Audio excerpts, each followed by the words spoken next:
Boa noite, galera. E aí, tudo bem? Mais uma vez eu tô aqui pra gente dar sequência ao nosso conteúdo, né? E hoje a gente vai trabalhar aqui na última aula, só para relembrar vocês, nós trabalhamos aquele texto, né, do grupo de estúdio, né, da Pilar, do Juan, do Marcos, né? E agora a União Fortalece, que também falava de algumas profissões que nós conhecemos ali, né? Abogado, o que mais, né? Ama de caça, né? Dona de casa, barrendeiro, que é aquele que trabalha barrendo las calles, né? Conhecemos o carniceiro, né? Que é o que trabalha em la carniceria, que é o açougue, né? E hoje a gente vai dar continuidade aí, né? Até eu falei para vocês do condutor. O que é condutor? Aquele que dirige, né? Então nós falamos das profissões. E tinha um exercício aí na página 24 que eu até deixei lá para vocês como exercício de casa, tá? E aí a gente falou das profissões também, né? Qual o papel de cada uma delas, tinha os exercícios. E falamos das contrações dos artigos, né? Então, sexto ano, a gente falou da questão do al e do del. Lembra que a gente falou disso? O al e o del, né? Que é o quê? A mais el, que é al, que significa ao. E o de mais el, que é del, que significa do.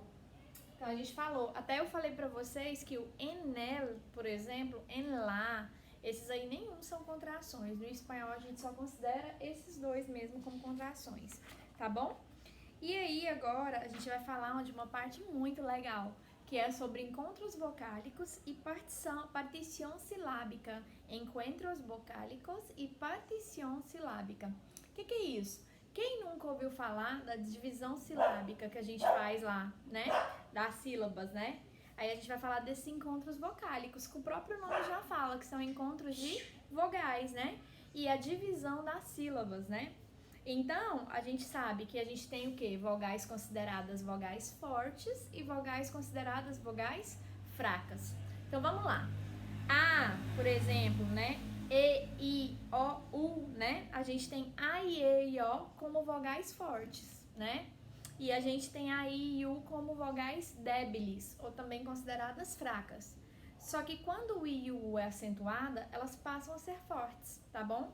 Então é interessante saber isso. E aí a gente sabe que tem vários tipos, né? A gente tem vogais que se separam, que a gente chama de hiato, né? Um hiato, você vai ter ele formado pela união de quê? De duas vogais fortes, né? Que formam o quê? Sílabas diferentes. Por isso que separa, porque as sílabas são diferentes, né? Por exemplo, etimologia, né? Etimologia. Aí separa o I e o A. Então aí você vê que é um hiato. O I, ele acaba sendo considerado forte porque ele tem um acento aí, entendeu? E o A já era forte. Então é como se fosse um encontro de duas fortes que se separam, né? Ó, baúl. O U também aí tá considerada forte, porque ele tá com acento. Então a gente vê a separação baúl, né?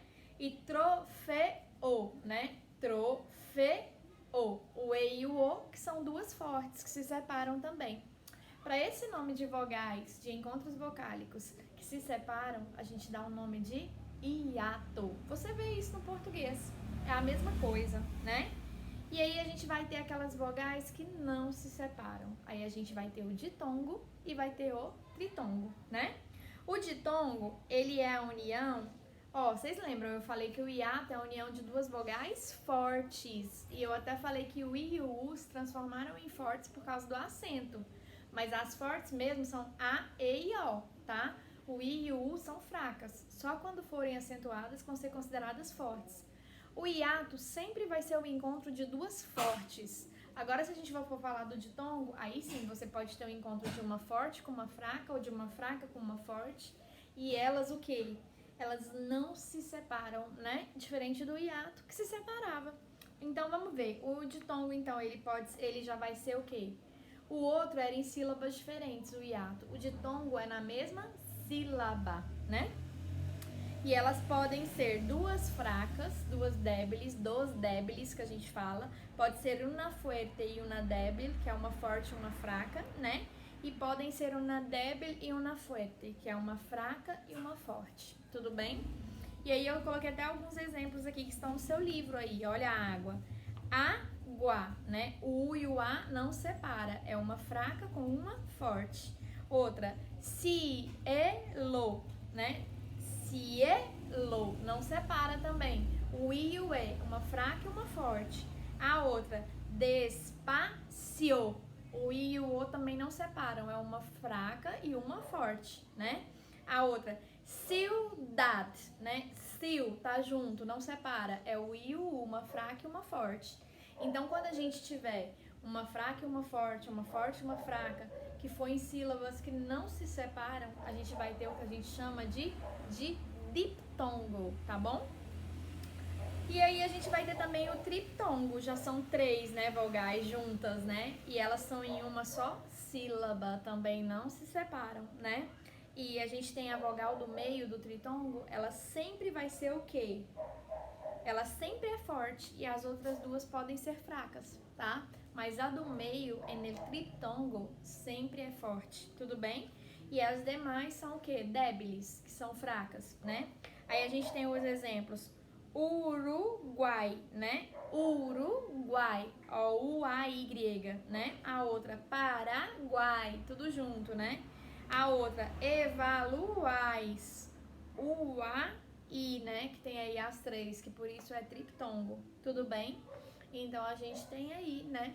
Esses encontros chamados de encontros vocálicos. Então, quais são os nossos encontros vocálicos? Sexto ano, a gente tem hiato, né? Que separa a sílaba, diptongo e triptongo, que não separa a sílaba. Tudo bem? Tranquilo? Importantíssimo saber isso. E eu vou deixar para vocês agora, para que vocês treinem o exercício da página 27, que ele fala assim: separa as palavras em sílabas e em seguida classifica-las em diptongo, triptongo ou hiato. Vou começar com a primeira, só para que vocês tenham o gostinho de como é fazer esse exercício.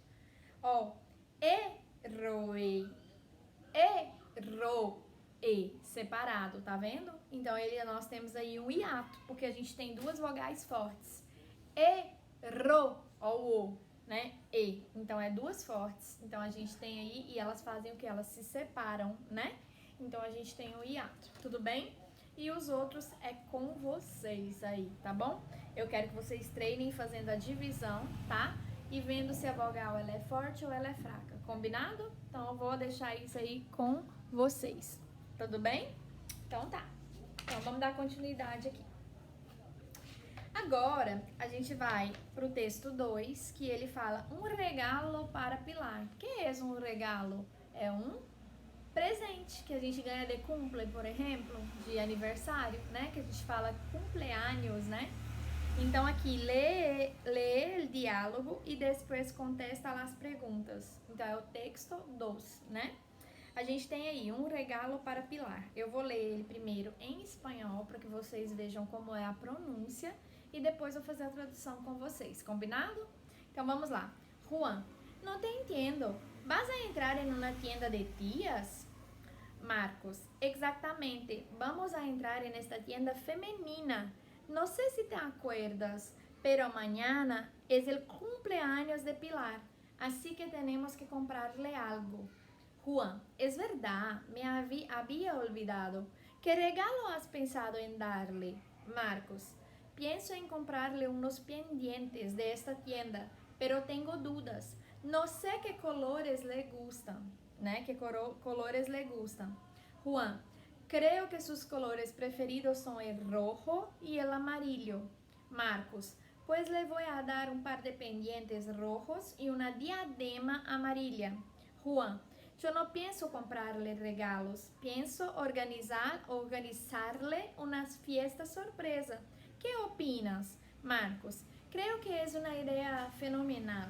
Si necesitas, puedo ayudarte en la preparación. Puedo comprar, por ejemplo, los dulces y las gaseosas. Juan, estupendo. Yo me encargo entonces de los invitados, de la tarta y de los pastelitos salados. Marcos, vale. De momento quiero solamente que me ayude con los pendientes. Juan, claro. Sim? Tudo bem? Tranquilo? Então era só para mostrar para vocês como ficaria no espanhol, né? E agora vamos lá para o português, né?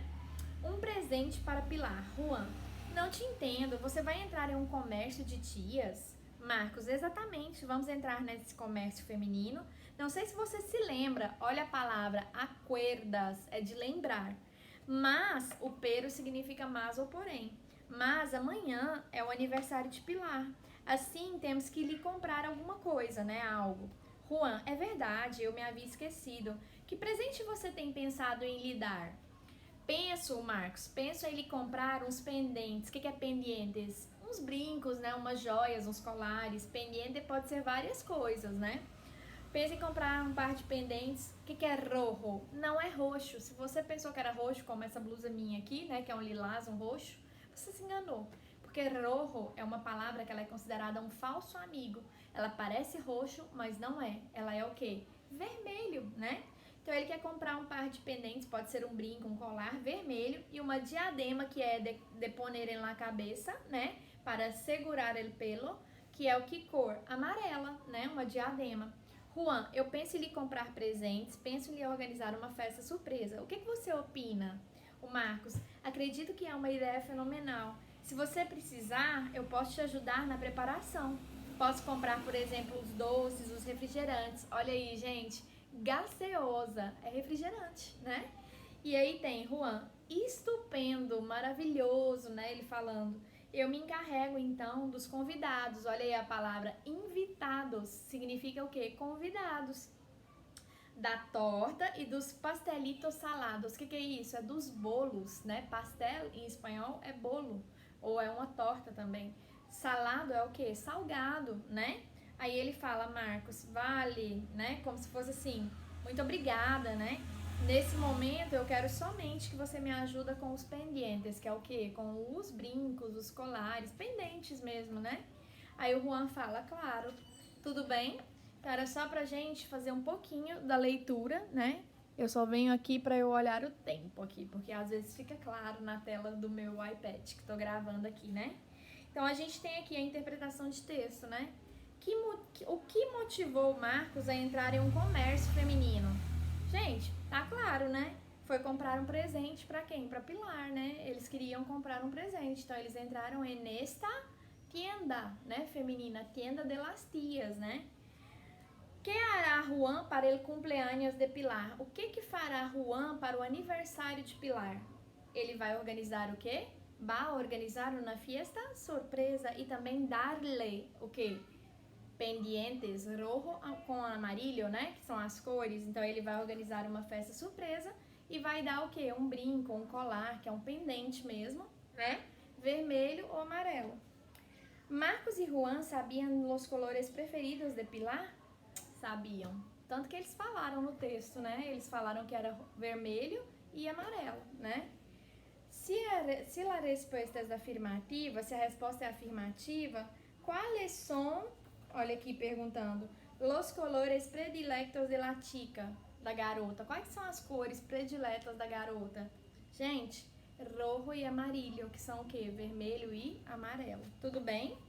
Aí, na questão 4, ela fala assim, ó, faz a devida correspondência entre as palavras e suas definições. Diadema, letra A, pendientes B, C gaseosa, D globo, el dulce. Letra A, diadema. O que é dessas definições aí? Um adorno que se põe na cabeça para surretar, que é segurar o quê? O cabelo, né? A outra, pendientes. O que são pendientes? Joia, né? Utilizada em las orejas, que são os brincos, né? Que eu falei. Mas, gente, pendiente, que fique claro para vocês. Pode ser colar também, tá bom? A outra é gaseosa. É uma bebida refrescante, efervescente e sem álcool, né? Então, é uma bebida refrescante, efervescente e sem álcool. Tudo bem? A outra, globo. O que é globo? É uma bolsa de goma, né? O que é goma? Borracha, né? Que se leva o gás ou aire. Ou pode ser um plástico, né? Então, é um globo. É como se fosse um balão, né? E a outra, dulce, é o quê? Que causa sensação leve e suave ao paladar, como la miel, el açúcar, etc. Então, causa uma sensação leve e suave ao paladar, né? Como o mel, o açúcar, etc. Gente, vocês perceberam uma coisa? A palavra miel, por exemplo, ela é feminina. Então fala la miel, tá? É uma palavra heterogenérica. Só para vocês ficarem sabendo, por curiosidade. É aquela palavra que ela é feminina, mas ela é masculina, ou mel, mas leva o artigo feminino. Então fica la miel. Isso acontece também com sal. Sal é o sal que a gente conhece, não é? Mas no espanhol você fala la sal. Então é uma palavra heterogenética também. E acontece também com mar, a palavra mar, né? Você tem o mar, né? Seria el mar, mas você fala la mar, se for no sentido poético, de falar do mar como um poema, entenderam? Então tá, tudo bem, ok? Certinho? E agora, para finalizar, né, a nossa parte aqui, a gente vai falar de um dígrafo, né? Um dígrafo são duas consoantes aí juntas, né? Que são LL, lá LL. Gente, no alfabeto espanhol você tem a letra LL, tá bom? Que é o dígrafo, né? Então, normalmente a gente fala que o som do LL, ele é igual ao LH do português, né? E aí se pronuncia dessa maneira. Por exemplo, se eu falar assim, ó, vamos ver, calle, né? Que é rua, né? Você fala como se fosse o LH, calle, mas é dois L's, na verdade, né? Então, dependendo do país, esse dígrafo, ele muda muito a pronúncia. Por exemplo, se eu vou falar rua, que é calle, na Argentina, eu falo calle, tá? Se eu falar calle na Espanha, é calle, né? Ou então eu posso falar cadre, né? Então, dependendo de vários lugares, você vê, por exemplo, no Uruguai, né? Você fala de um jeito, na Argentina, cache, né? Com o som de xota, né? Assim, cache, né?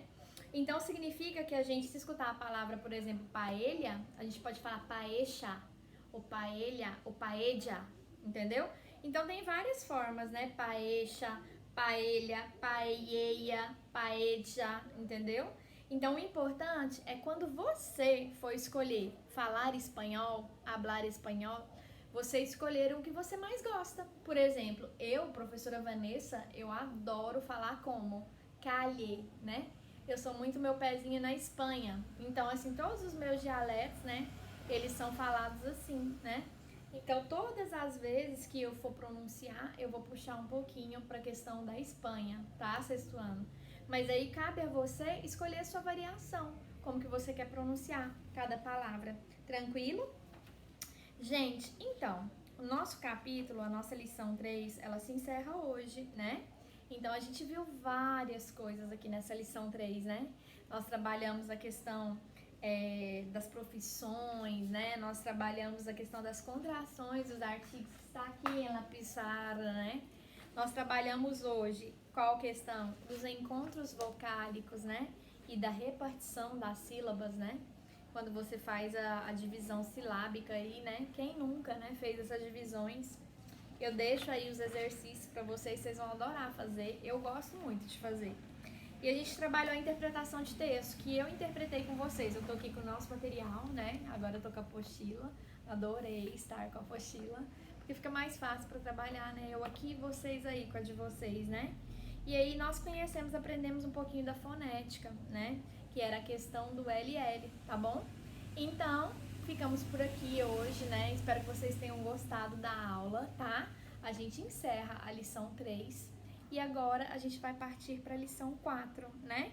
Que é para falar dessa festa surpresa da Pilar, porque afinal eles estavam comprando um pendiente para ela, né? Um brinco. E agora a gente vai ter a festa surpresa dela. E nós vamos conhecer os dias da semana, as estações do ano, o presente do indicativo, né? Então a fonética também da Y. Então nós temos muitas coisas para trabalhar em La Lección 4, tá bom? Tudo bem? Tranquilo? Gente, então era isso, tá? Eu não vou me estender mais.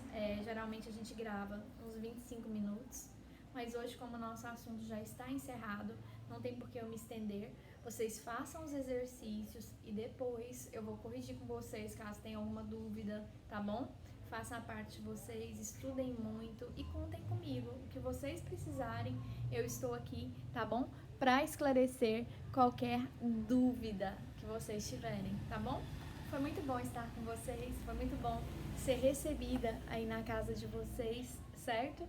E a gente vai se ver na próxima aula pra gente falar do quê? A gente vai falar da lição 4, tá bom, meus amores? Um beijo, Deus abençoe vocês e fiquem com Ele. Tchau, tchau!